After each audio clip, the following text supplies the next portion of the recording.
모두 함께 잘 산다는 것, 우리 이한이부터 시작하겠습니다. 저는 딱히 이 책이 되게 정보를 전달하는 느낌 책이어서 질문은 없었는데 이 책을 통해서 경제가 무엇이다 이렇게 자기만의 말로 정리할 수 있는 의견이 궁금합니다. 하경이부터. 일단 뭔가 경제라고 하면 전에는 조금 딱딱한 느낌이나 또는 되게 어려운 막 수치, 그래프 이런 거를 떠올렸었는데 이 책에서 설명하는 사회적 경제는 상대적으로 그런 약간 딱딱한 느낌의 경제보다 조금 사회적으로 사람들이 모여서 어떤 것을 이루고 어떤 한 가지 목적을 이루어서 이익을 얻는 것에 대한 설명이 많이 나와서 제가 이 책을 읽고 정의를 할 수 있다면 여러 사람들이 힘을 모아서 한 가지를 그것으로 이익을 얻거나 어떤 경제 활동이 생기는 일이라고 하고 싶습니다. 저는 되게 처음에는 경제 활동이랑 그런 용어가 처음에 막 많이 나와서 되게 처음에 읽기 좀 어려웠는데 뭔가 어떻게 보면 경제가 제목처럼 우리의 삶 안에서 엄청 필요한 거고 어느 분야든 조금씩 연관이 되어 있는 걸 보고 심지어 학생인 경우에도 그런 게 필요한 경우를 보면서 이게 되게 생각보다 저는 이렇게 공부를 하면서 이런 거에 대해서 중요하게 생각하지 않고 그냥 학교에서 가르쳐 주는 거랑 그런 거에 대해서 생각했는데 이런 책에서 좋은 정보를 얻어갈 수 있어서 좋았고, 어, 네, 그렇습니다. 네, 수고했습니다. 자, 이 책이 경제에 관한 책이긴 한데, 경제 중에서도 앞에 세 글자가 더 붙지. 사회적. 사회적 경제. 그래서 일반 경제가 아니라 사회적 경제라고 하는 그런 뭐 새로운 분야라고 해야 되나? 뭐 떠오르는 분야라고 해야 되나? 아니면 주장하는 분야라고 해야 되나? 뭐 이런 특수성이 좀 있습니다. 그래서 우리가 이제 일반 경제에서 말하는 부분들과 사회적 경제라고 하는 부분들이 사실은 가치관의 차이, 철학의 그런 차이를 갖고 있는 걸 볼 수가 있는데, 어떤 우리가 보통 경제하면 떠오르는 제일 단어는 뭐야? 경제하면 딱 떠오르는 뭐야? 그 이미지 단어. 그 연상 게임 우리가 하면 돈, 그, 돈, 그렇지? 돈 떠오르고 또 이한이는 경제하면 떠오르는 단어가 뭐 있어? 재화? 재화. 그렇지 재화. 어유 이한이 경제 공부한 티를 내는데 재화. 특히 이제 우리나라 경제를 보고 있는 이른바 시장 경제라는 말 들어봤어? 우리 시장 경제, 시장 경제 중에서도 그 앞에 자본주의 시장 경제 체제 속에 우리가 살고 있어 지금 현재. 근데 이제 이 책에서는 자본주의 시장 경제의 그 반면에 반대말이 이제 보통 이제 우리가 쓰는 것들 대립적으로 쓰는 것들이 사회주의 계획 경제. 뭐 이런 식으로 그 경제 안에 여러 가지가 있는데 요거 이제 사회적 경제라는 부분들인데 사회적 경제는 굳이 말하면 자본주의 시장 경제와 사회주의 계획 경제 그 사이 어디쯤에 있는 그러한 경제제도 경제 그런 시스템인 부분들을 볼 수가 있습니다. 그래서 아까 뭐 여러분도 얘기했지만 경제라는 것도 국가 경제만 있는 것이 아니라 지역 경제라는 것도 있고, 개개인의 어떤 그 가정 경제, 개개인의 경제 생활이라고 하는 부분들이 있고, 어, 옛날에는 좀 단순했어. 뭐가 단순했냐? 직장 다니면서 월급 받아서 저축해서 그거 그냥 먹고 산다 했어. 이런 부분이었기 때문에 경제에 대한 어떤 그런 부분들이 상대적으로 크지 않았어. 그 관심사나 뭐 이런 부분들이 전 국민적 관심사가 아니었어. 근데 이제 우리나라가 이른바 잘 살기 시작하면서 돈에 대한 관심이 부쩍 높아졌어. 거기다 플러스 우리나라가 이른바 황금만능주의라고 그러는데 대금주의라고 또 얘기하는데 돈이면 모든 게 되는 세상. 이러면서 돈을 상당히 중요시 여기는 나라야 우리나라가 다른 나라들에 비해서. 그러다 보니까 이제 경제에 관한 어떤 그런 뉴스라든가 이런 것들이 상당히 많고 그래서 선생님이 여러 번 할 때는 정치가 더 지배를 했어요.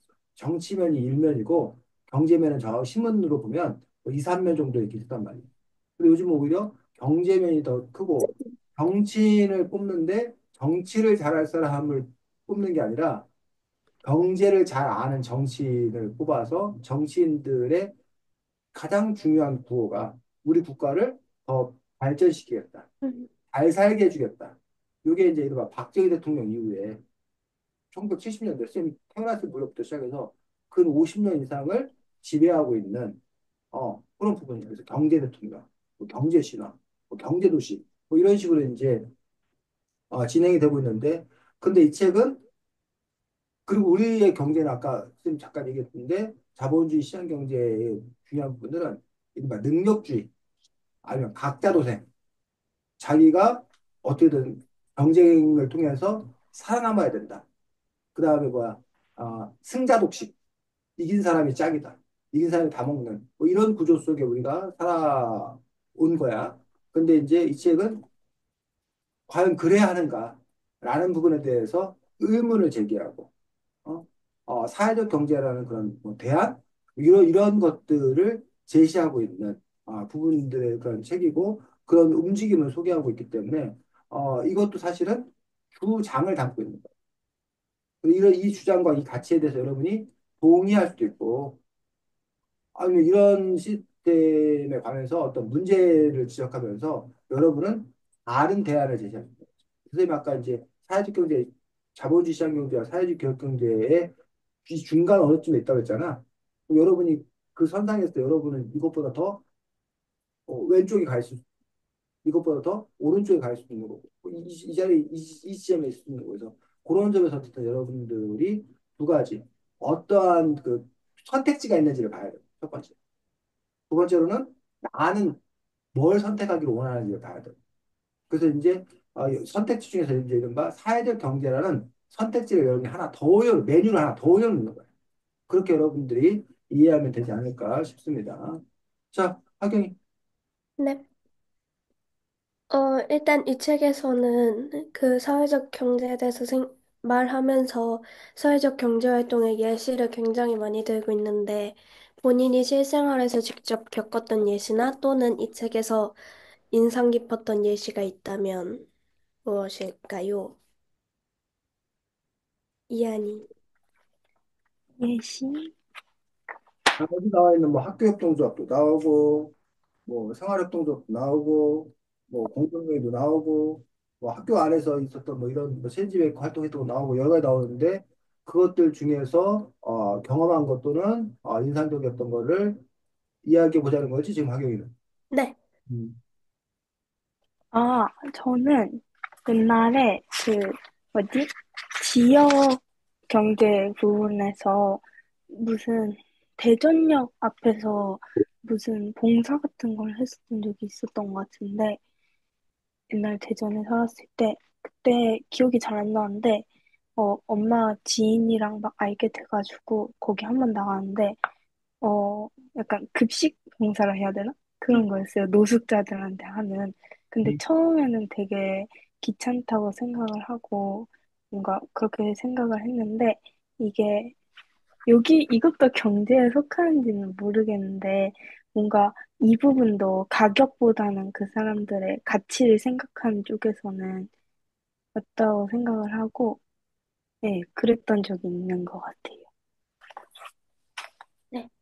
어, 저는 어, 꽤 많은 그래도 예시들을 본 적이 있는 것 같은데 그중에서도 뽑자면 학교에서 했던 것들이 가장 인상이 깊은 것 같아요. 그래서 미리내 100원처럼 돈은 아니었지만 뭔가 물건 같은 거, 놓고 다닐 수 있는 물건 같은 것을 자기의 것을 먼저 놔서 이제 다른 친구들이 쓸 수 있게 하고 그 친구도 물건을 가져오는 이런 형식의 프로젝트를 학생회에서 진행했던 적이 있는 것 같은데, 이 책에서처럼 취지를 잘 이해하지 못하고 조금 자기는 가져가 놓고 안 가져온다거나 이런 경우가 많았어서 잘 운영이 되지 않는 게 떠올라서 이 책을 읽고 어떻게 하면 그게 더 잘 이루어질 수 있을까라는 생각을 하게 된 것 같아요. 선생님은요?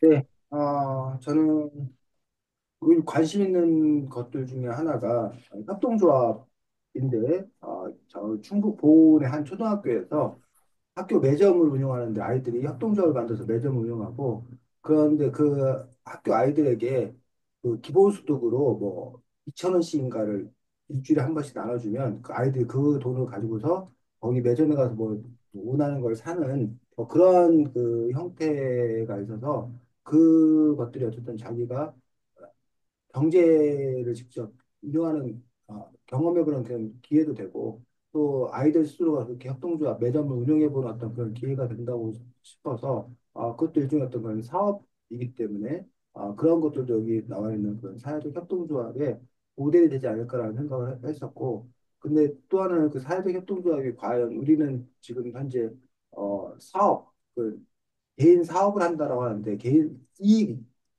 그 이익을 얻기 위해서 개인 사업을 한다고 생각을 하는데 과연 이 사회협동조합이란 이런 모델들이 지속 가능한 건가? 라는 점에서 조금 의문이 있는 것도 사실입니다. 그런 부분이 좀 관심이 있었어요. 아, 생각나는데, 저희는 여기로 학교를 오고 학교에서 뭐라 하지? 준비물을 가져오는 그런 날에 반장이나 뭐라 하지? 그 과목의 부장 같은 친구들이 예를 들어 클레이가 필요하면 한 클레이를 5개 사온 다음에 다음날 새로운 걸 사와서 채우는 방식으로 그런 걸 했던 적도 있고 예를 들어 1,000원짜리를 그 친구는 안 가지고 왔으니까 2,000원에 팔고 약간 그게 되면서 그런 경쟁을 경험했던 적이 있었던 것 같아요. 뭐 남장사인데 창조 경제. 그 사회적 경제가 아니라 그거 창조 경제인데 항상 네. 저도 여기까지. 네, 알겠습니다. 그래서 아, 원래 우리의 경제 어떤 그런 부분들은 교환이야, 교환. 교환이기 때문에 뭐 물건 1,000원짜리 있어. 그럼 내가 1,000원을 내고 1,000원짜리 물건을 내가 사는 거지. 그렇게 해서 그리고 그런 행위들은 개인적, 개별적 행위라는 거야. 그래서 돈이 있는 사람은 사고 돈이 없는 사람은 못 사고 뭐 이런 부분들이 또 이른바 가격이라고 하는 그런 부분들도 사려는 사람들이 많으면 가격이 올라가요. 오르고 팔려는 사람이 많으면 반대로 가격이 내려가요. 떨어지고 뭐 이런 부분들 우리 그 경제를 지탱하는 가장 큰 문이고 경쟁을 통해서 누군가는 이익을 얻고 또 누군가는 손해를 보고 이거 그래서 뭐 요즘에 그 커피숍이 많이 생기잖아. 커피숍이 많이 생기는데 그 커피숍이 많이 생기는데 그 커피숍 사장님들은 다 시작할 때는 내가 커피숍을 통해서 돈을 벌어야겠다라는 욕구를 갖고 시작한단 말이야. 근데 옆에 커피숍 생기고 경쟁을 해. 그러다가 누군가는 뭐해? 떨어져요. 그럼 그 사람은 큰 손해를 봐. 그러면 이제 살아남은 사람들은 또 잘 되는 커피숍은 더 크게 또 이제 뭐야? 발전하고 그 사장님 돈을 더 많이 벌고. 뭐 이런 게 이제 우리가 흔히 보는 어떤 그러한 경제. 그리고 경제 생활은 아까도 말했지만 이윤을 먹죠, 이윤. 회사를 하는 이유? 돈 벌려고. 돈 벌려고 한다.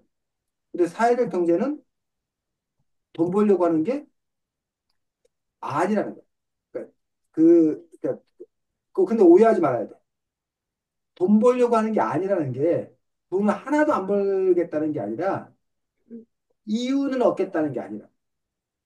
그러니까 이윤을 얻는다는 게 무슨 뜻이야? 어, 자기가 투자한 것 대비 많은 이익을 얻는. 그렇지. 예를 들면 내가 이 볼펜을 만드는데 1,000원이 들었어. 그럼 내가 이걸 1,000원에 팔았어. 그러면 이윤 얻는 거야, 안 얻는 거야?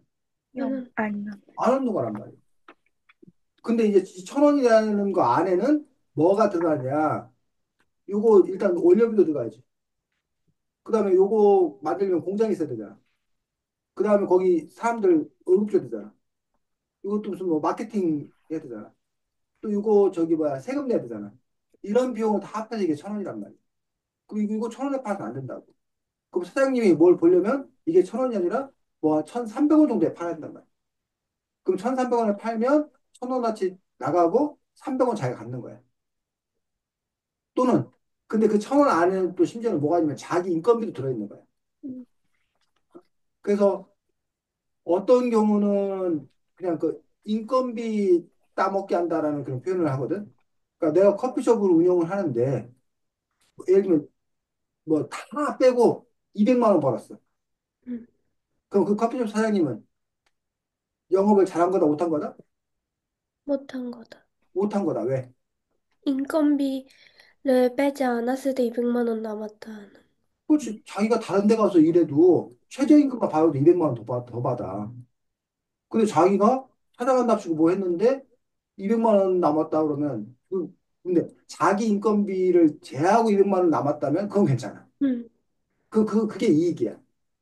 근데 자기 인건비 제하지 않았는데 200만 원 나왔다면 자기 인건비가 그럼 200만 원이라는 거야. 음, 그럼 그거는 사업을 잘한 게 아니라. 그러니까 그런 그 부분들에 있어서 근데 사회적 협동조합은 근데 가끔 오해하는 것들이 돈을 안 받는 거라고 오해하는 거야. 음, 아까 이한이가 아까 했던 것들은 그냥 봉사활동인 거야. 그 봉사활동의 그 개념들은 대전역에 그 노숙인들이 있어서 무료 급식 봉사라는 거를 아마 거기 교회나 이런 단체에서 할 거야.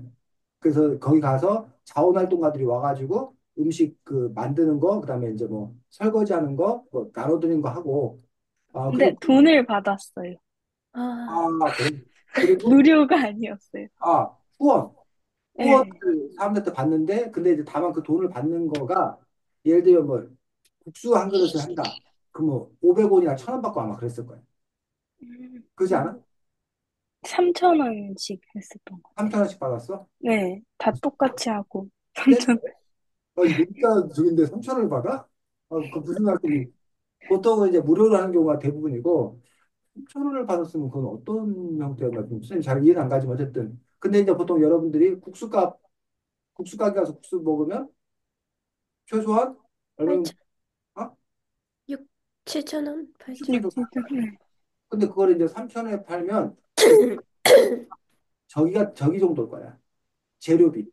음, 재료비하고 뭐 이런 거 그리고 아까 말했듯이 이한이가 자원활동가를 갔으니까 원래 다른 그 국수에는 그 사람들 인건비가 들어가는데 인건비가 빠지는 거야. 인건 그 봉사로 그걸 때우니까.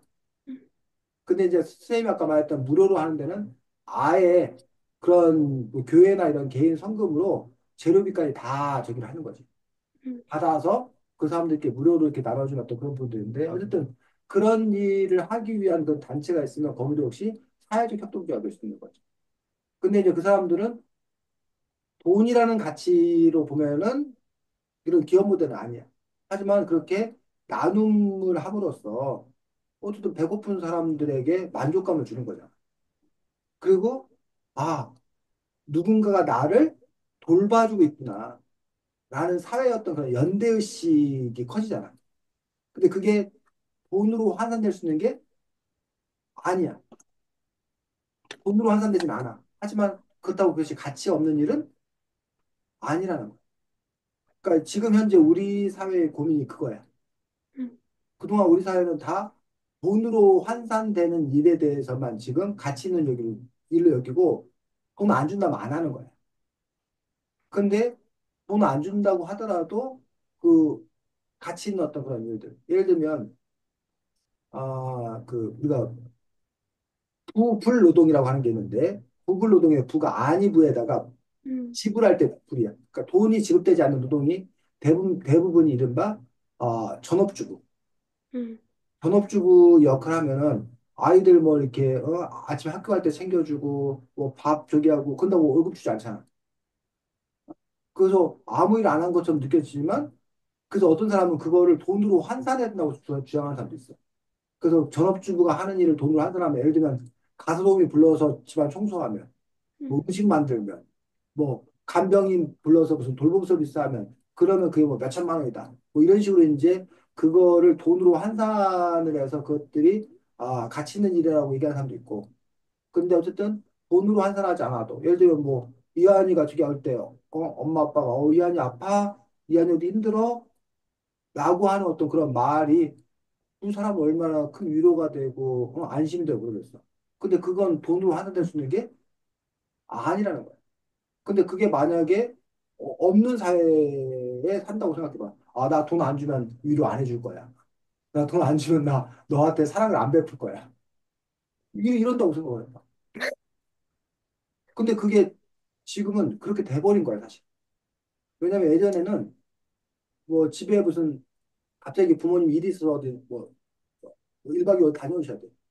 그럼 이한이나 하경이는 물론 지금 이제 여러분 다 컸기 때문에 이한이 하경이 뭐 혼자 있을 수 있지? 그리고 뭐 다녀오실 거야, 아마. 근데 여러분이 초등학생 때나 이러면 뭐 어떻게 할 수가 없잖아. 그 옛날에는 그냥 뭐였다는 거야? 입구를 옆집이나. 바뀌었다는 거야. 근데 요즘에는 그것들을 돈을 주고 뭐 해야 된다는 거야. 돈 안 주면 안 받아준다고 쉽게 말해. 음, 그게 상업적인 걸 행해야 되니까. 지금 선생님도 웃긴 거야. 선생님이 이렇게 가르쳐 주잖아. 근데 교육비 안 내면 뭐 하는 거야? 안 가르치는 거야. 선생님 일 안 하는데도, 교육비를 내야 와서 가르치고, 교육비 안 내면 안 가르치는 거야. 그 선생님이 그냥 가끔 이제 뭐, 누구 그냥 와서 수업해요. 뭐 했는데 상대방이 저기 싫다고 해. 부담스러워서 안 된다고 해. 그렇고, 아니, 그냥 뭐, 뭐 애들 되게 많은 집이거든? 음, 그러니까 뭐 교육비도 나고 많고 모시니까는 그냥 와서 저렇게 책 보고 이게 얘 좋아하니까 해도 돼요 했더니 그러면 안 된다는 거야.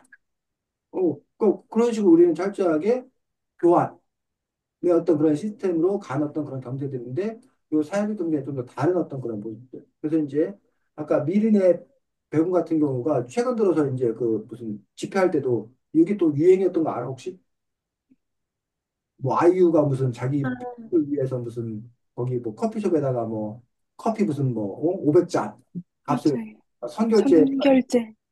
가가지고 이제 뭐 하면 이제 뭐 한다고 한다던가 뭐 이런 분도 있고 그래서 선결제라는 어떤 그런 그 시스템 이런 것들도 사실은 보면은 물론 이 사회적 협동조합 뭐 이건 아니지만 이 책에 나온 건 아니지만 살아가는 어떤 그런 방식이 다른 어떤 그런 부분들을 볼 수가 있고 아까 하경이나 이한이가 얘기했던 그런 시스템들, 학교 준비물을 못 갖고 온 그런 친구들이라든가, 이런 친구들을 위해서 미리 누군가를 준비했다가 주고 다시 채워넣고, 그런 일들을 하는 어떤 그런 시스템.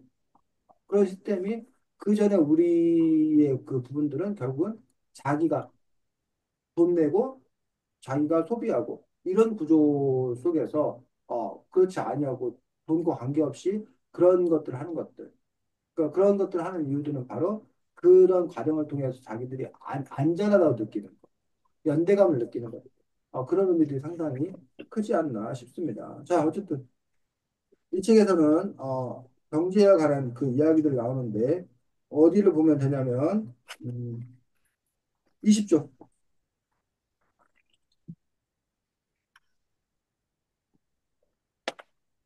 자, 자본주의 얘기할 때 이제 제일 유명한 경제학자가 누구냐면 20쪽에 나와 있는 사람 누구? 애덤. 애덤 스미스. 애덤 스미스라는 사람이 쓴 책인데, 이른바 국부론이라는 책이야. 나중에 이한이나 학영이가 뭐 빠르면 고등학교 때 또는 뭐 대학생 때 국부론이라는 책을 또 이렇게 볼 기회가 있을 거고, 국부론이 현재 어떤 그 우리의 어떤 경제의 어떤 가장 근간을 이루고 있는 부분이어서 여기도 이제 보면은 경제의 아버지다라고 이제 경제의 아버지라고 얘기하는데 이 애덤 스미스의 그 유명한 이야기가 보이지 않는 소이라는 이야기라는 거야. 자, 보이지 않는 소이 뭐라는 거야? 그, 형제가 돌아갈 때 음,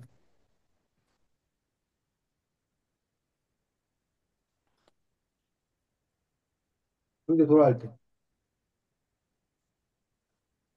경, 시장 체제에서 경쟁을 하면서 음, 할 때 보이지 않는 그러니까 그 손이 보이지 않는 소이 있어서 뭡니까? 돌아가는. 음, 가격, 그, 음, 자원을 배분하는 거. 그렇지. 그 가격을 배분하고 뭐 가격이 자원을 배분하고 그러는데 누가 나서서 막 조정하지 않아도 저절로 된다는 거야. 누가 나서서, 즉 어떤 사람이 손대서 뭘 하는 게 아니라 그냥 가만히 놔도 저절로 된다는 거야. 그럼 저절로 되는 게 뭐냐? 보이지 않는 손이 작동한다는 거야.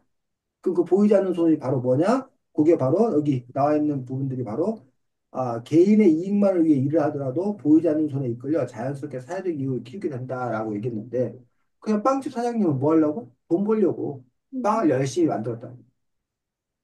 그 사람이 뭐가 아니라 저 가난하고 저뭐 배고픈 사람들을 위해서 내가 맛있는 빵을 만들어야지. 내가 저 사람들 도와줘야지. 이런 착한 마음 없어도 된다는 거야. 그냥 난 돈 벌기 위해서 난 열심히 빵 만들어요. 내가 빵을 잘 만들어야 맛있게 만들어야 영양가 있게 만들어야 사람들이 사 먹을 거 아니야. 그냥 그 노력만 했을 뿐이라는 얘기야. 그런데도 이 경제는 잘 돌아갈 거다. 라고 하는 것들이 바로 보이지 않는 손에 의해서 이루어지는 거다라고 얘기하고 있고 그 부분에서 이제 이른바 효율성을 가능케 하는 게 뭐다? 효율성, 분업, 분- 분업이다. 그래서 이제 그 부분을 우리는 이게 너무나 당연하게 지금 생각되는 건데 그 전, 이른바 간의 수공업이라고 그러거든. 음, 그러니까 우리가 공장이 생겨나고 분업이 생겨나기 전까지는 간의 수공업인데 그때 이제 뭐를 예를 들면 바늘 음, 바늘을 만드는데 그전에는 혼자서 바늘을 이렇게 깎고 다듬고 뭐 하는 과정을 혼자서 이렇게 바늘을 만드는 거야. 그러니까 그 사람이 바늘 하나를 만드는데 하루 종일 만드는데 뭐 한 20개를 만들어.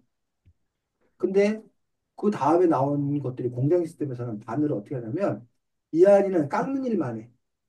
뭐 하경이는 무슨 뭐 이렇게 망칠만 해. 음, 그 옆에 나는 포장만 해. 바늘 하나를 만드는데 그 전까지는 그 전에 내가 혼자 다 했는데. 근데 그게 분업해서 셋이 하다 보니까 혼자 만들 때는 20개를 만들었는데 그럼 셋이 만들면 몇 개를 만들어야 돼 원래는? 60개. 60개를 만드는 거야. 아, 근데 수천 개를 만들어. 어, 그게 바로 분업의 힘이라는 거야. 그러니까 쉽게 말해서 김밥 쌀 때, 이한이가 혼자서 시금치 삶고, 뭐 단무지 썰고, 뭐 밥하고, 그다음에 재료 만든 다음에 이제 김밥을 싸면 김밥을 뭐 10줄을 산다. 뭐 이런 거야. 혼자서 그거 다 하는 거야, 처음부터까지. 근데 분업은 하경이 너는 시금치만 삶아. 음, 이한이 너는 밥만 해. 뭐 나는 뭐 김말이만 해. 누구는 썰기만 해. 이런 식으로 하면 훨씬 더 많은 김밥을 생산할 수 있다. 이게 이제 분업이란 말이야. 그래서 이런 분업을 통해서 효율성이 그런 가능하다라고 얘기하고 있고, 그렇기 때문에 국가는 되도록 아무 일도 하지 말아야 된다. 최소한의 개인말을 해야 된다. 음, 라는 어떤 그런 주장을 펼쳤던 거예요. 그래서 이제 그 이야기가 바로 21쪽에 무슨 론? 국가의 역할을 얘기하는 건데, 국가는 최소한만 해야 된다는 걸, 최소한의 일만 하는 국가를 뭐라고 그런다? 야경국가. 야경국가라고 그래요. 왜 음, 혹시, 왜 야경국가인지 알아? 이 야자가 밤야자야. 경찰할 때 경자야. 야경국가. 왜 야경국가야? 국가는 어, 그것만 하면 된다. 국가는 치안만 담당합니다. 음, 치안. 도둑놈이나 잡고, 살인범이나 잡고, 국가가 할 일은 그것뿐밖에 없다. 나머지는 그냥 사회에 맡겨라. 저절로 다 잘 굴러갈 거다. 요게 이제, 이른바 자본주의자들의 자유시장 경제의 어떤 그런 부분들을 주장하는 사람들의, 요구야. 그래서 지금도 이거 갖고 싸워. 이른바 큰 정부론이 있고, 작은 정부론이 있어. 작은 정부는 국가의 역할을 최소화하자는 거야. 그럼 작은 정부니까 공무원 수도 적고 국가도 할 일도 적고 그러니 세금을 많이 걷겠어 조금 걷겠어 자, 적게. 세금을 조금 걷는단 말이야. 그러니까 세금 조금 걷고 대신 개개인들이 뭐라는 거야? 알아서 다 하라. 많게. 저기도 마찬가지야. 여러분 아파트 있지. 여러분 아파트 사는데 중국 같은 경우는 아파트가 깡통 아파트야. 건물만 지어줘. 그럼 나머지 그 안에 인테리어나 이런 거는 누가 개인이 그 자기가 사람이. 개인적으로 다 해야 되는 거야.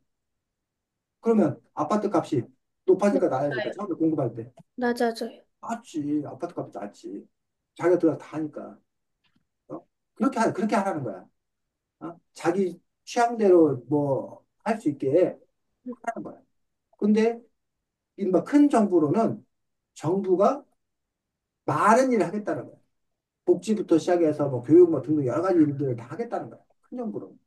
큰 정부를 운영하려면 당연히 공무원도 많고 할 일도 많으니까 세금을 많이 걷어요. 많이 얻을 수밖에 없다는 거야.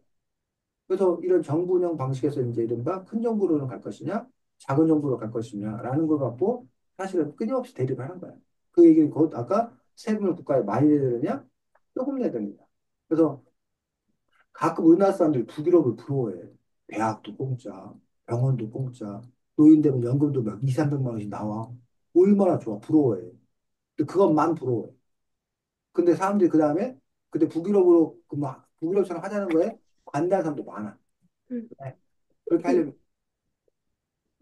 세금 많이 내야 돼. 왜 1억 벌면 한 5, 6천만 원 세금 내야 돼. 자기한테 떨어지는 거 4천만 원 정도밖에 없어. 음. 그거에서 내가 1억 벌는데 5, 6천만 원 낸다고? 이렇게 저기 열받았나. 지금 현재 우리나라 건강의료보험 가지고 열받아하는 사람 많아. 음. 나 건강한데 건강보험료로 30만 원, 40만 원씩 돼. 많은 사람들은 뭐 50만 원, 100만 원 떼고. 근데 자기는 병원 안 가. 그럼 그 돈 떼는 거야. 되게 억울하게 느껴져. 음. 그 자기는 아프면 차라리 뭐 하겠다는 거야. 내 돈 갖고 돈을 많이 내겠다. 네. 돈 많이 낼 이유가 없다는 거야. 근데 그런 의료보험을 해놓은 이유가 뭐야? 사람이 언제 아플지 모르니. 그렇지. 두 가지.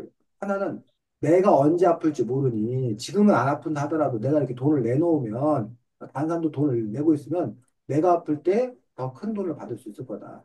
라는 어떤 보험의 어떤 그런 의미, 의료보험.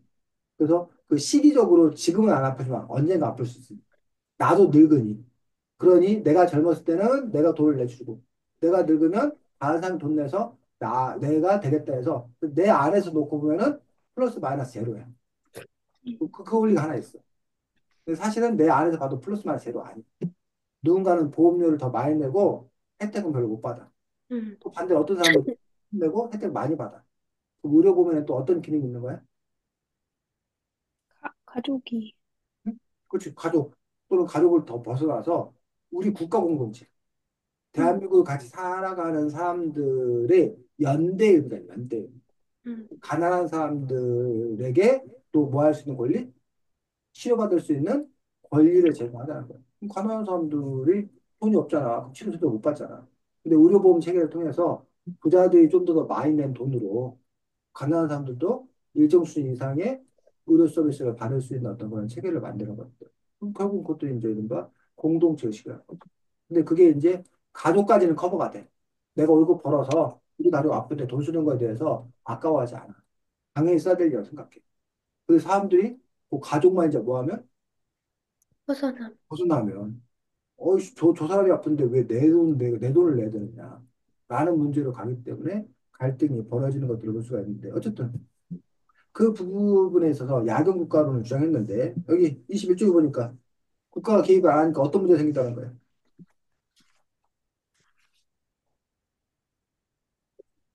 아, 낮은 임금에, 응, 어, 이게 유럽에서 그랬던 것처럼 응. 어린이들이나 그런 걸 부당하게 거래를 같아. 그렇죠. 어떻게든 돈 많이 벌려고 하다 보니까 애들 아동노동을 시키더란 거야. 월급 조금 주고 뭐 할 수 있으니까. 또 여기 보니까 환경보호 문제도 생기더란 거야. 환경보호 문제 왜? 원래 제한을 해서 환경을 그나마 지키려고 했었는데 그 제한조차 없어지니까 맘대로. 폐수를 방출하면 안 돼, 방류하면 안 돼. 그 정화장치를 했단 말이야. 근데 그게 다 돈이야. 음. 그냥 흘려보내면 정합이 안 들기 때문에 내 이익이 더 커져. 그러니까 환경보호를 할 생각을 못 하는 거라는 얘기. 장애인들에 대해서, 장애인들이 일의 효율성이 떨어지잖아. 고용 안 해. 어? 그러다 보니까 장애인들의 삶이 더 어려워지더라고.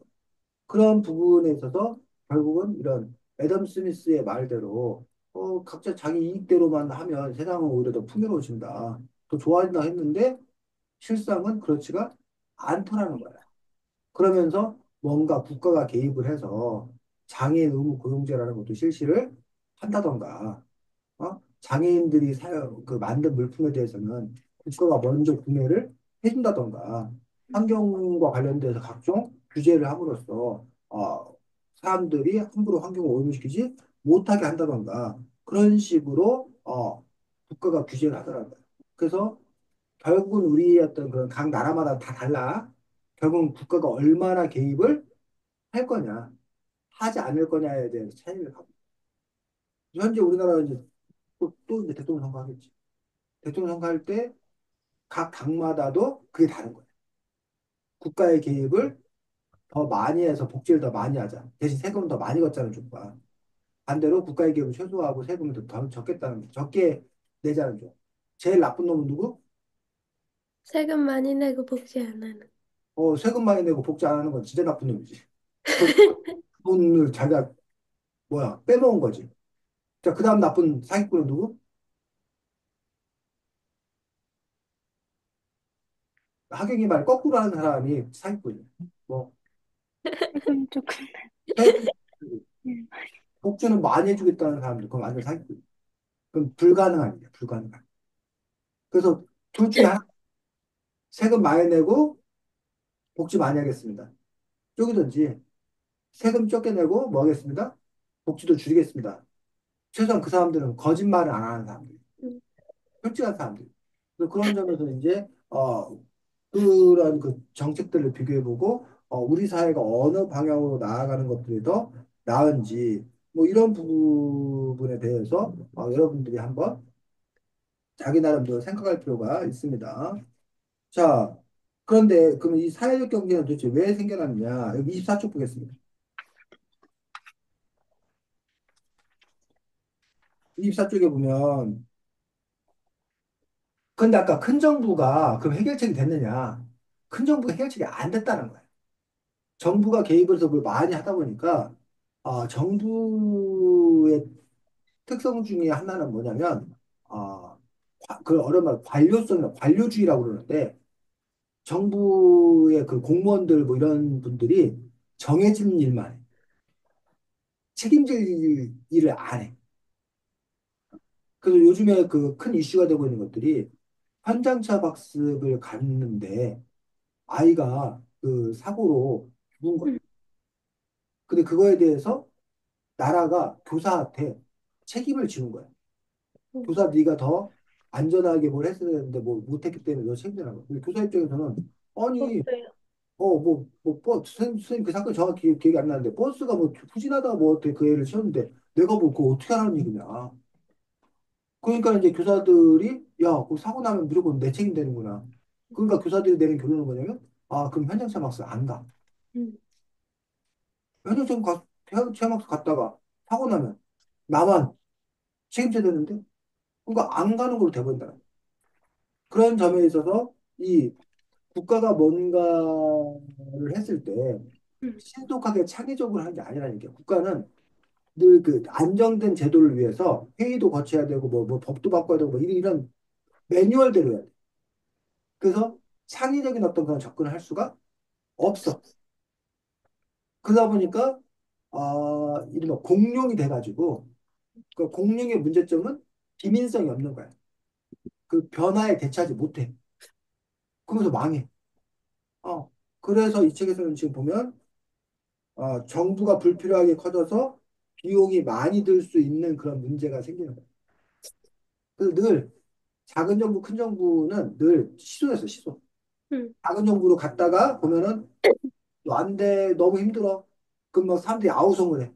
그럼 이제는 좀 뭐 하자? 큰 정부로 가. 그 복지도 되고 막 그런데 세금도 너무 많이 내야 되고 쓸데없는 일을 너무 많이 해. 음, 그러다 보니까 이제 그러면 막 방만한 경영인이 뭐 하냐면서 막 욕 엄청 먹어. 그럼 또 개혁을 해. 그럼 또 다 군사를 빼고 뭐 다 잘라내. 그럼 또 작은 정부가 돼. 또 작은 정부가 되면 또 일을 할 수가 없어. 돈이 없어서. 그럼 또 이제 불평등이 나와. 그럼 또 큰 정부 돼. 이게 늘 시소로 왔다 갔다 했다는 거야. 근데 이 책에서는 그 부분에 대해서 이제 대안을 제시하고 있는 것들이 24쪽에 여덟째 줄. 그거 읽어보겠습니다. 시장도. 시장도 국가도 아닌 사회를 통해 경제를 풀어가자는 게 사회적 경제예요. 더불어 이는 시장, 국가 모두 사회 안에 있으며 사회란 사람들의 모임이고 바로 내 옆에 한 사람 한 사람이 중시하는 마음이 담겨 있어요. 이와 관련해서 여기까지. 미국, 거기까지. 미국, 그래서 이른바 사회적 경제라고 하는 것들이 그 주체가 국가도 아니고 국가한테 맡기지도 말고 개인한테도 맡기지 말고 사회가 나서서 그 틈을 좀 메꿔주면 그러면 아까 앞에서 말했던 어떤 개인에게 맡겼을 때, 국가가 맡겼을 때의 문제점들을 좀 해결해 줄 수 있지 않나, 대해야 될 수 있지 않나. 그것들이 바로 이 사회적 경제의 출발점이라고 여러분들이 생각하면 됩니다. 26쪽 보겠습니다.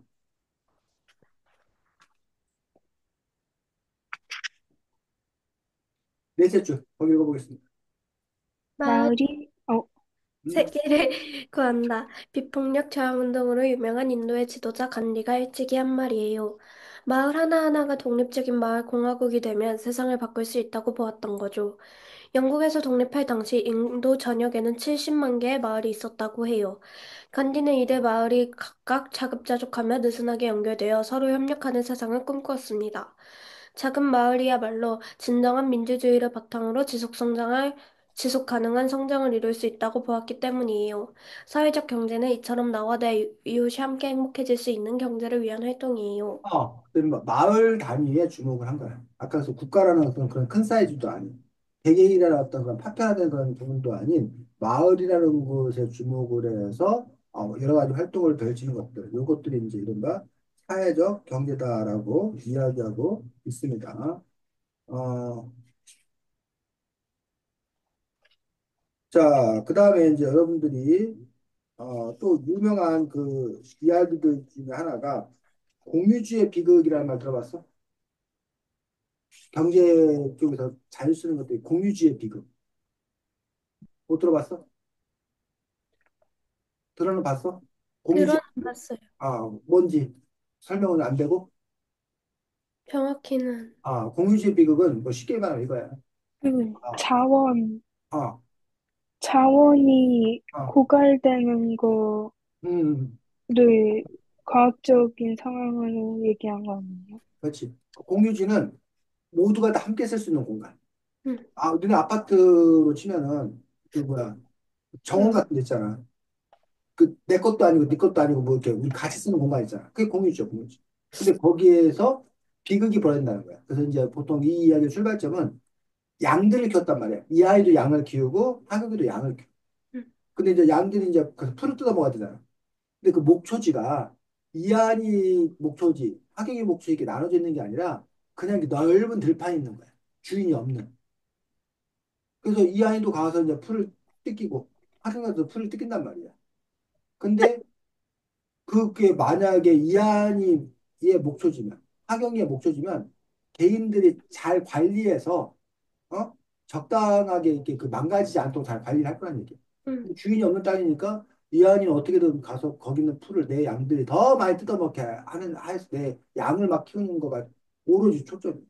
하경도 역시 마찬가지로 내 양들이 더 살을 찌우게 해야 되는 게 가장 초점이야. 음. 그러면 그 목초지가 다 어떻게 된다는 거야? 망해요. 관리가 안 되고 결국은 망한다는 거야. 그러니 뭐 맨날 그 학교에서도 그렇게 얘기하잖아. 뭐 수돗물 뭐 이렇게 틀어놓고 막 음, 얘기하면 야 이게 너네 집 수돗물이나 너 이거 틀어놓은 거 가만히 있었겠냐? 나 장갑겠지? 수도금 내야 되는데. 근데 요게 공공시설이라고 아무도 책임 안 지고 그 수돗물 흘러도 잠그는 거 사람 하나 없다고 음. 막뭐 혼내고 막 그런단 말이야. 그러니까 쉽게 말하면 내게 아니면 사람들이 뭐 하지 않는다는 거야. 별로 제대로 관리지 관리자. 관리하지 않아. 않고 낭비하고 막 함부로 쓴다는 거야.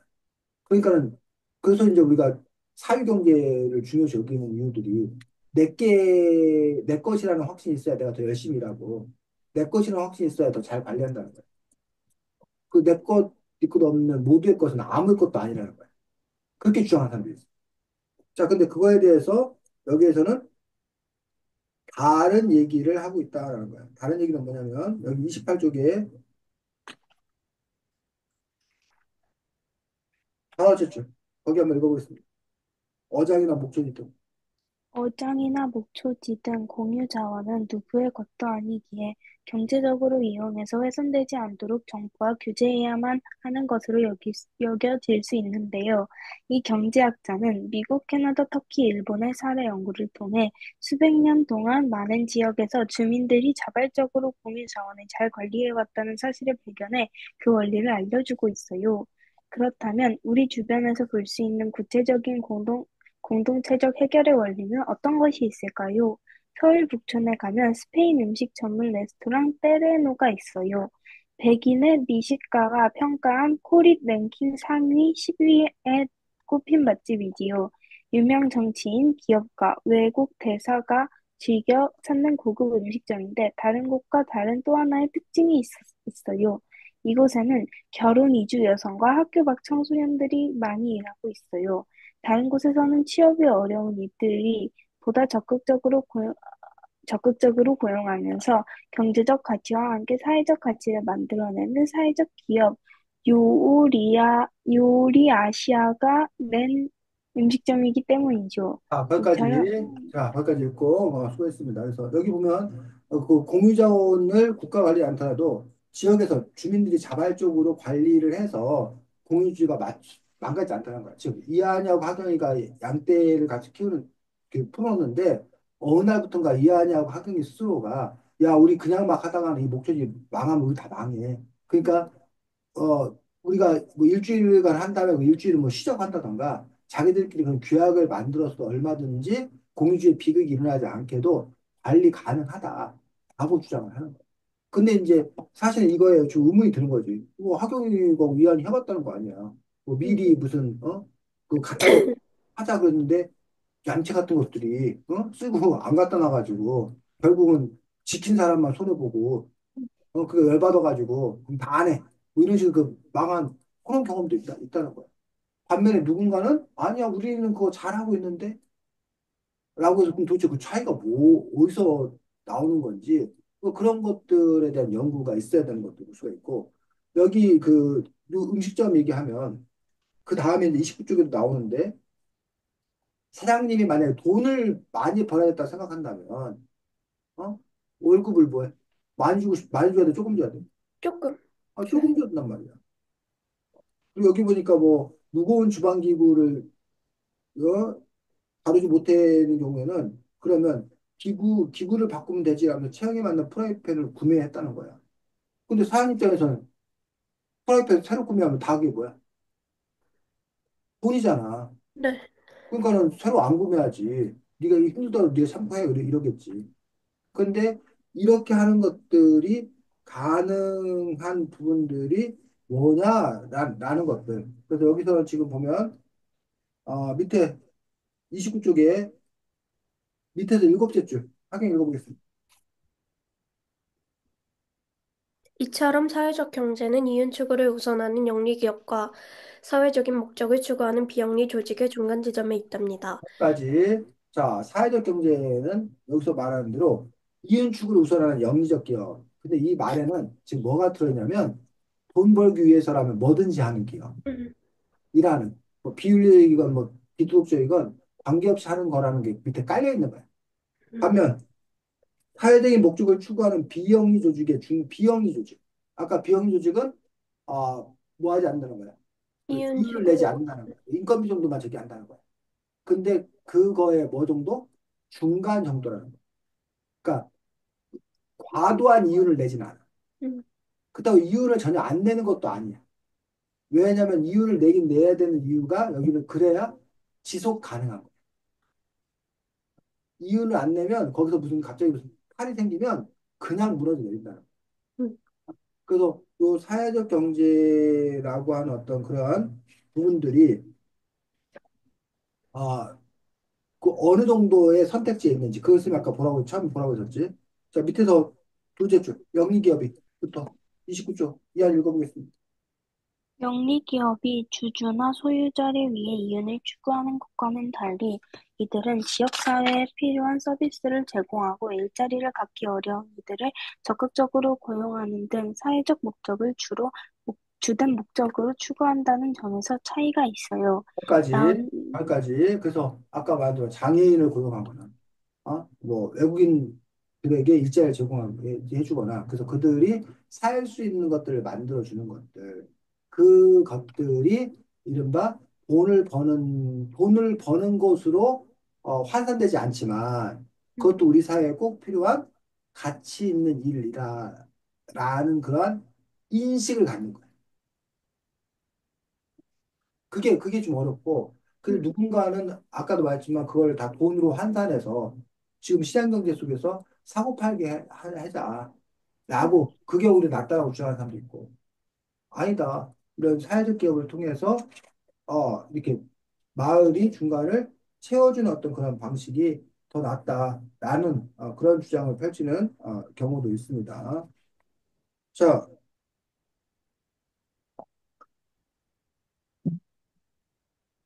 그래서 사회적 경제는 결국은 37조,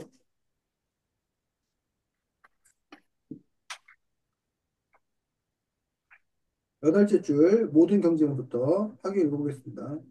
모든 경제는 공유재를 어떻게 관리하고 나눌지, 생존을, 생존을 위해 무엇을 생산할지, 함께 생존하는 과정에서 타인들과 어떻게 관계를 맺을지, 얼마나 많은 잉여를 생산하고 이를 어떻게 분배하며, 이를 위해 잉여를 어떻게 투자할지를 둘러싼 결정들의 반영이라고 하고요. 아, 그래서 결국은 사회적 경제가 되기 위해서는 이러한 가치를 제가 인식하고 해야 된다는 거예요.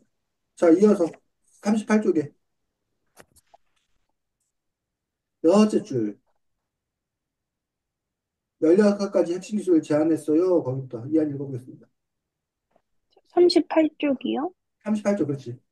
여섯째 줄, 여섯째 줄, 문해와, 문해와 수혜 능력 같은 기초 기술도 있지만 협력, 창의성, 문제 해결력 같은 역량, 일관성, 호기심, 주도성과 같은 인성도 중요하게 요구되는 기술이죠. 그래서, 거기까지, 거기까지. 그래서 예전에는 시험 볼 때 여러분들이 그냥 지식만을 테스트해서 객관식 시험 봐가지고 점수 몇 점으로 이렇게 했다는 얘기. 근데 요즘에 이제 이른바 자기소개서나 이런 걸 쓰게 하는데 거기에 보면은 문제 해결을 이렇게 해본 경험을 쓰세요. 음, 뭐뭐한 역량을 쓰세요. 뭐 이런 것들을 갖고 쓰는 것들이 바로 이 점수화되지 않은 또 다른 그런 부분들. 그런 부분들도 평가 안에 넣겠다라는 어떤 그런 부분들이고. 그래서 선생님이 보면 학교의 우등생이 사회 우등생이 아니다라는 얘기예요. 학교에서 공부 잘했는데 이 사람이 사회 나가서 음, 뭐 잘하느냐. 물론 학교 우등생이 사회 우등생의 가능성이 높은 건 사실이야, 솔직히. 근데 학교 우등생이 이퀄 사회 우등생은 아니라는 거야. 학교에서는 우등생이었지만 사회에서는 잘 못 사는 사람들 꽤 있어. 반면에 학교에서 우등생이 아니었지만 사회 나가서는 훨씬 더 뭐해? 더 잘하는 사람도 있어. 예를 들면 여러분이 영업직이에요, 영업직. 영업직 세일즈 같은 거 하는 거는 사실 학교 공부하고 큰 상관이 없어.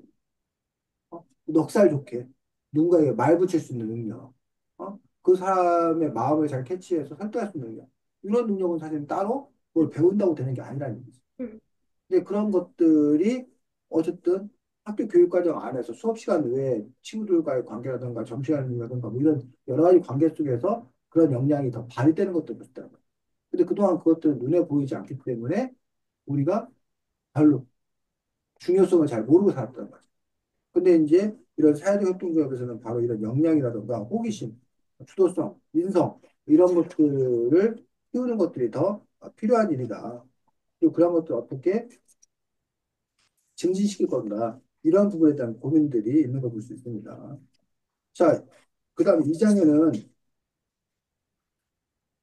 사회적 경제는 어떻게 시작되었나라는 부분에서 사회적 경제의 역사에 대해서 설명이 쭉 나와 있기 때문에 여러분들이 사회적 경제는 또 이러한 역사를 가지고 있구나라는 것들도 여러분들이 알 수 있을 거고 특별히 봐야 될 부분들은 여기 53쪽 그 1장은 세계 역사였고 여기 53쪽에는 누가 나와? 무의당 장, 일순. 무이당 장일순. 장일순 선생님 나와서 이분이 실제로 지금 여러분 한살림 알아? 한살림? 생애 중에? 네, 네. 한살림을 처음 시작하신 분, 한살림에서 상당히 이렇게 존경받는 분이 바로 이 무이당 장일순 쌤이고 앞에 있는 이 무이당이라는 건 뭐야? 어? 호호호 우리 옛날에 본인명을 잘 부르기 않았기 때문에 호를 불렀는데 무이당 장일순 쌤이고 그 다음에 이제 또 하나 중요한 분이 무이사 쪽에 누구라는 거야? 아랫부분에 비학순 주교님. 지하학생 주교는 어디서 주교라고 주교라는 단어를 쓰는데 어디? 종교? 카톨릭, 가톨릭 성당. 거기서 주교라는 분, 지학순 주교라는 분하고 만나서 이러한 사회적협동조합 운동을 처음 시작하게 되었다라고 이야기합니다.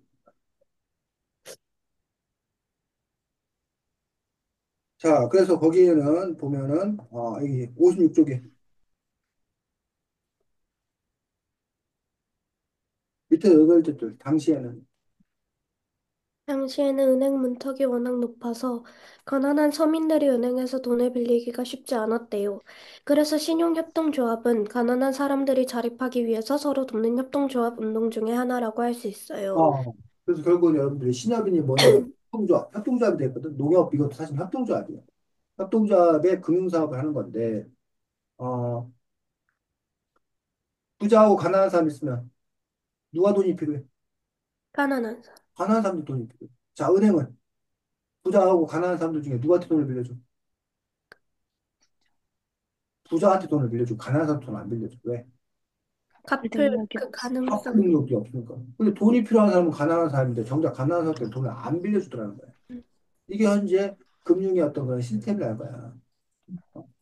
가난한 사람한테 돈 빌렸다가 돈 못 받으면 은행은 손해잖아. 그러니까 자기 이익을 생각하니까 가난한 사람한테 돈 빌려주지 않아. 근데 음, 이제 이 은행이 만약에 사회적 기업으로서의 책임을 다한다. 그러면 가난한 사람들에게 돈을 빌려주는 그런 장치를 만들겠지. 됐어? 그래서 네. 금융협동조합이 그래서 그러면 우리가 돈 많은 그런 금융가는 아니지만 우리가 그러면 돈을 조금 조금씩 모아서 은행을 만들자. 그리고 그 돈이 정말 필요한 사람들에게 빌려주자. 그리고 빌려준 데 끝나는 게 아니라 그 사람을 도와주자. 음, 그래서 그 사람이 잘 돼야 뭐 할 수 있으니까. 다시 갚을 진짜 수 있. 갚을 수 있으니까. 그렇게 이제 자립을 시켜주는 그러한 부분들이 바로 이제 이 금융협동조합이 만들어진 것들을 볼 수 있습니다. 자, 57쪽에 무슨 협동조합 나왔어? 한살림? 어? 한살림? 아니, 한 생활, 살림은 예시고 브랜드고 쉽게 말하면 콜라 브랜드 생산, 어? 생활 협동. 그래서 음, 소비자 협동조합, 생산자 생활협동조합, 생산협동조합 이렇게 있는데 소비자 협동조합을 만든 이유가 바로 공동구매하기예요. 자신들이 필요한 물건을 싸게 살 수 있기 때문에 이러한 소비자 협동조합을 만든 것들을 볼 수가 있습니다. 반면 이제 생산자 협동조합이라는 게 있어요. 딸기 농사 지는 사람들이 협동조합을 만들어. 왜? 생산자 협동조합을 만들어주면 좋은 게 뭘까? 그런 조금만 필요한 것 같은 것도 음, 싸게 다 같이 해서 뭐 비료 같은 것도 많이씩 사면 싸니까 다 같이 사. 그렇지. 공동구매를 통해서 더 가격을 좀 이렇게 낮추고 또 협상력을 키우기 위해서 이러한 부분이 있고 그 두 가지 다 합한 거. 소비자들과 생산자를 다 합한 것들이 바로 뭐 생활. 생활협동조합이라고 말하는 그런 여러 가지 협동조합이 있는 걸 볼 수가 있습니다. 그래서 여러분들 무슨 여기 한살림이나 자연드림 이런 거는 그냥 브랜드야, 브랜드. 음, 그리고 원래는 그 아랫부분에 그 밑에 부분에 있는 것들은 바로 생산자나 소비자 협동조합 또는 생활협동조합인 것들을 볼 수가 있습니다. 자, 그래서 여기는 생활협동조합의 우리나라 역사 뭐 이런 것들도 쭉 이제 나오고 있는 것들을 볼 수가 있습니다. 그리고 이제 학교협동조합이라는 것들에서 학교에서 어떤 협동조합을 실제로 할 수 있는지 그런 사례들도 이제 쭉 나오고 있습니다. 자, 그래서 이제 여러분도 협동조합 만들 수 있는 걸로 알고 있습니다. 근데 이제 뭐를 할 건가라는 거에서 그러니까 사업을 여러분이 하는데 사업의 형태가 일반 그냥 개인 사업하는 형태가 있을 수 있고 여기다 좀 사회적 협동조합 만들 할 수도 있고 아니면 경제 개념하고 좀 다르긴 하지만 시민단체를 할 수, 시민단체. 시민사회단체를 할 수도 있고 그런 점에서 여러분이 나중에 어떤 일을 하려고 했을 때 그 기업에 들어가는 방법 아니면 여러분들 스스로가 몇몇 뜻맞는 사람과 사회적 협동조합을 만드는 방법 아니면 나는 직장 가지고 그냥 오로지 시민단체 활동만을 전담하겠다라고 하는 방법도 여러 가지이기 때문에 그중에서 여러분들은 또 뭐를 선택할 건지 근데 어쨌든 이 책 같은 경우 제목이 중요한데 모두 함께 잘 산다 모두가 살아야 돼. 함께 살아야 돼. 잘 살아야 돼.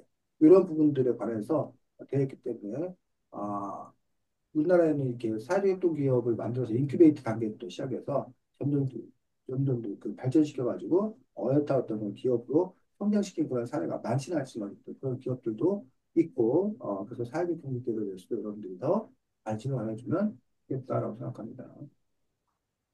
자, 다음 주에는 여러분들이 그 글쓰기였던 것 같은데, 맞나? 저기는 관현악단 잘하고 있어, 이하나? 관현악단이라고 안 했나? 오케스트라. 오케스트라. 네. 많이 적응했어, 거기도? 아, 아직 한 번밖에 안 갔어요. 밖에 안 갔어. 네. 그거 맞춰봐야 될 거 아니야. 아, 맞아요. 어.